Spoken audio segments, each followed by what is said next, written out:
Bakit may mga nagbubutas sa disyerto? Para ba maghanap ng langis? Hindi, para magtanim ng mga puno. Ang tradisyonal na paraan ng pagtatanim ay maghukay ng butas, maglagay ng punla at diligan. Pero sa disyerto, napakahalaga ng tubig. Kung sobrang lalim ang butas at mabagal ang pagpuno, mabilis na mag-i-evaporate ang tubig sa lupa. Ang bagong paraan ng pagtatanim ay gumagamit ng hose para maghukay ng butas, magtanim, at magdilig ng sabay-sabay. Ang butas ay humigit kumulang 1 metro ang lalim at medyo mas malapad kaysa sa punla. Sa loob lamang ng 10 segundo, tapos na ang pagtatanim at may survival rate na higit sa 70%. Pero bakit nila ito ginagawa?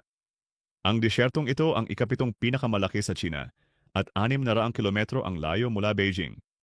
Taon-taon, nagdadala ng buhangin ang disyerto patungo sa paligid ng Beijing na nagdudulot ng malalaking sandstorm. Upang solusyonan ito, gumastos ang China ng $200 milyong para magdala ng tubig mula sa ilog papunta sa disyerto. Bukod sa paglaban sa disyerto, tinutulungan din nito ang mga residente sa kanilang problema sa tubig. Sa ngayon, 80,000 ektarya ng disyerto ang natamnan na ng mga halaman.